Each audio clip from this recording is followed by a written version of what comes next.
안녕하세요. 콤비치과 원장 황용인입니다.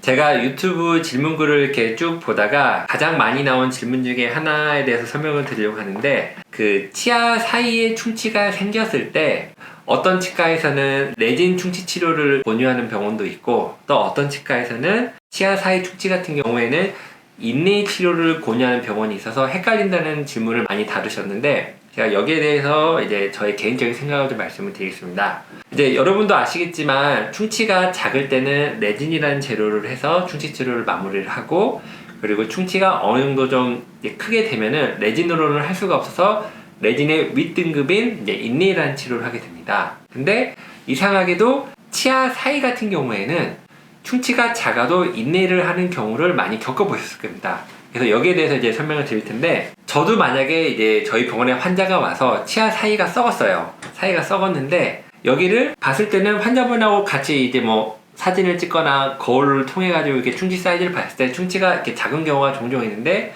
저도 이제 만약에 환자분한테 이제 치료에 대해서 설명을 드린다 하면은 치아 사이 충치 같은 경우에는 꼭 100%는 아니지만 웬만해서는 저도 인내라는 치료를 권유를 해드리고 있습니다. 왜 그러냐면은 치아 사이 같은 경우에는 여러분도 아시겠지만 이게 딱 붙어있기 때문에, 치아가 딱 붙어있기 때문에 저희가 겉에서 이렇게 보는 충치의 크기보다는 실제로는 안에가 더 커져 있는 경우가 많습니다. 그래서 겉에서 봤을 때는 약간 작아 보이지만 실제로 그 부분을 파보면은 생각보다 충치가 깊고 큰 경우가 많아서 대부분 이제 레진으로 안 되는 경우도 많고, 두 번째로는 이 사이 같은 경우에는 조금이라도 이제 뭔가 이제 치료가 잘못되거나 거기가 사이가 틈이 벌어지게 되면 음식물이 많이 껴서 오히려 잇몸 질환을 좀 유발하는 경우가 많습니다.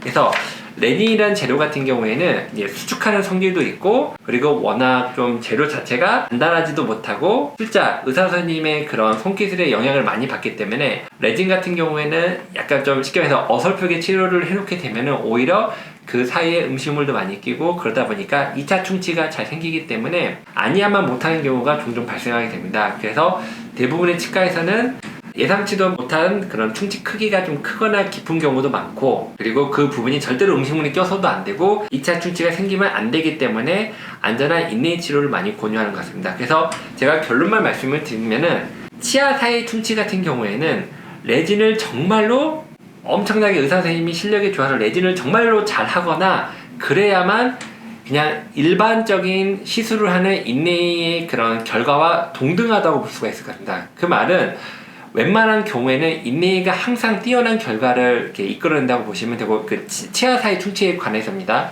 치아 사이 충치에 한해서는 웬만한 경우에는 다 인내가 항상 유리한 경우가 많고, 레진은 정말로 충치가 정말로 작고, 그리고 레진 치료를 하는 의사 선생님의 손기술이 너무너무 뛰어난 경우에 한해서만 인내와 동등한 결과를 유발한다고 볼 수 있을 것 같습니다. 그래서 이 영상을 보시는 분들 같은 경우에는 분명히 치아 사이의 충치가 작은데 어떤 병원은 인내라는 치료를 권유하기 때문에 조금 과잉 진료가 아니냐, 아니면은 난 치아를 이렇게 굳이 이렇게 큰 비용을 들여서 인내를 하기 싫은데 막 여러 가지 생각을 하실 수가 있는데, 이제 의사 선생님이 일부러 뭐 환자를 뭐 힘들게 하려고 하거나 아니면 뭐 과잉적으로 진료하거나 그런 건 아니고, 이 치아 사이 충치 같은 경우에는 예상치도 못한 뭐 충치가 크거나 깊은 경우도 많고, 또 음식물이 끼면 안 되기도 하고, 또 2차 충치가 생기면 안 되기 때문에 여러 가지를 고려해서 인내를 권유한다는 점을 좀 아셨으면 좋을 것 같습니다.